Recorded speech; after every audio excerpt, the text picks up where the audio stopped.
急げジョーカー、最後の戦闘準備を整えろ。新世界の4校がいるんだよ。赤髪の戦士だ。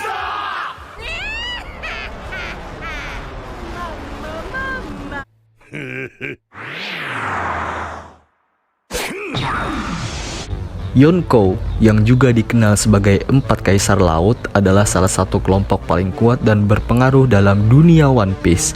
Mereka adalah 4 bajak laut yang memiliki kekuatan besar dan reputasi yang menakutkan, sehingga diakui oleh pemerintah dunia sebagai salah satu ancaman terbesar bagi stabilitas dunia. Setiap Yonkou memiliki kendali atas wilayah tertentu di Grand Line, dan mereka memerintah wilayah-wilayah ini dengan kekuatan dan otoritas mereka sendiri. Mereka memiliki armada bajak laut yang kuat dan tentara yang setia, yang menjadikan mereka kekuatan yang sangat ditakuti dan dihormati oleh bajak laut dan pemerintah dunia. Kehadiran Yonkou dalam cerita One Piece memberikan ketegangan yang tinggi. Mereka merupakan kekuatan dominan yang harus diatasi oleh para bajak laut lain dalam perjalanannya menuju One Piece, harta karun legendaris yang dikatakan berada di akhir Grand Line. Pertemuan dengan Yonkou seringkali menghasilkan pertempuran epik dan peristiwa penting yang membentuk alur cerita secara keseluruhan. Dengan reputasi yang menakutkan dan kekuatan yang luar biasa, Yonkou adalah salah satu elemen yang membuat dunia One Piece menjadi begitu menarik dan penuh dengan aksi dan petualangan. Mari kita bahas mengenai peran Yonkou sebenarnya dalam cerita One Piece.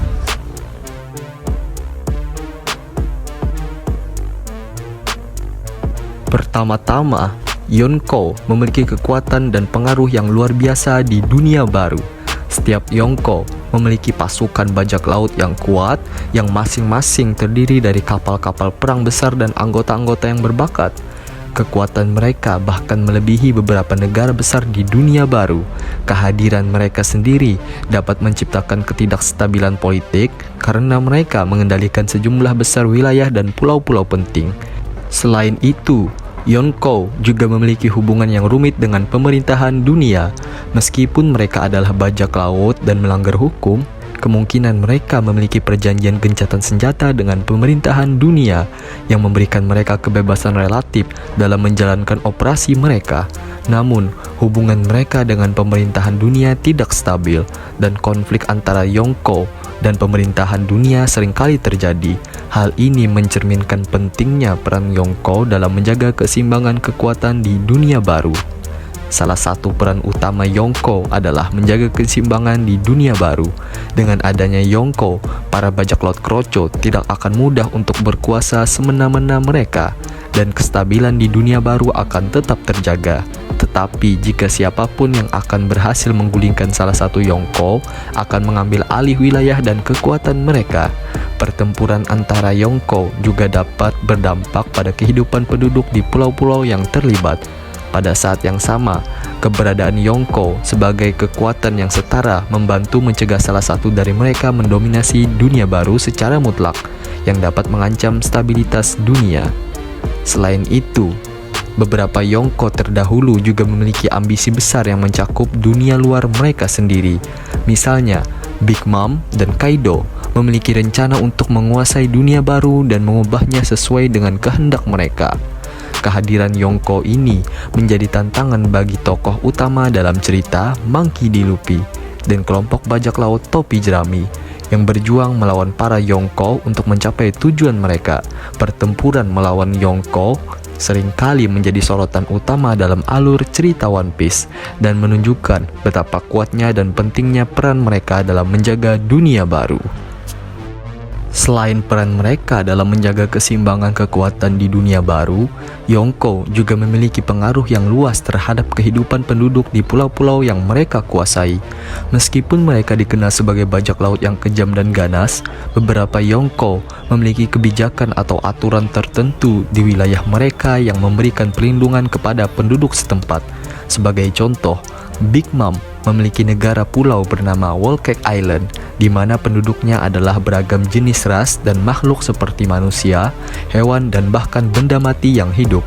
Meskipun Big Mom adalah sosok yang menakutkan, ia menjaga ketertiban dan kehidupan sehari-hari di negaranya dengan tegas. Dia menerapkan peraturan ketat dan menjalankan sistem hukum yang memastikan bahwa penduduk mematuhi peraturan dan membayar harga kepada Big Mom dalam bentuk kue yang berharga bagi dirinya. Dengan demikian, Yonko juga memiliki dampak sosial dan ekonomi yang signifikan di wilayah-wilayah yang mereka kuasai. Selain itu, Yonko juga mempengaruhi jalannya cerita dengan perannya sebagai pemicu konflik dan pertempuran besar. Para Yonko ini seringkali menjadi target ambisi tokoh utama, Monkey D. Luffy, dan krunya dalam perjalanan mereka untuk mencapai impian mereka. Pertempuran melawan Yonko tidak hanya menjadi tantangan fisik yang besar, tetapi juga menghadirkan konsekuensi dan konflik moral yang rumit. Para Yonko ini mewakili ambisi, kekuasaan, dan pilihan yang sulit yang harus dihadapi oleh tokoh-tokoh utama, serta menguak lebih dalam mengenai latar belakang mereka dan rahasia yang tersembunyi di balik kekuatan mereka. Selain itu, ada juga penunjukan baru Yonko yang terjadi selama alur cerita One Piece. Setelah peristiwa perang besar di Marineford, Kurohige berhasil mengambil alih gelar Yonko yang ditinggalkan oleh Shirohige, salah satu Yonko terdahulu. Ini menunjukkan bahwa peran Yonko bukanlah sesuatu yang tetap dan bisa berubah seiring dengan perubahan dalam tatanan kekuatan di dunia baru. Dengan penunjukan Kurohige sebagai Yonko, dinamika persaingan di antara 4 Yonko juga berubah, menciptakan potensi konflik baru yang mengancam keamanan dunia baru. Secara keseluruhan, peran Yonko dalam menjaga dunia baru dalam cerita One Piece melampaui sekadar kekuatan dan pertempuran. Mereka mempengaruhi politik dan stabilitas dunia, menjaga kestabilan keamanan di dunia baru, memiliki pengaruh sosial dan ekonomi di wilayah yang mereka kuasai, serta menjadi pemicu konflik dan pertempuran yang menentukan jalannya cerita.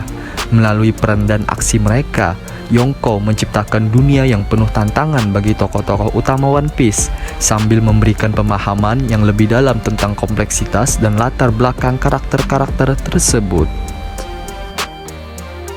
Terima kasih kepada kalian semua yang sudah mau meluangkan waktunya untuk menonton video di channel ini. Semoga bermanfaat. Sampai berjumpa kembali di pembahasan video selanjutnya.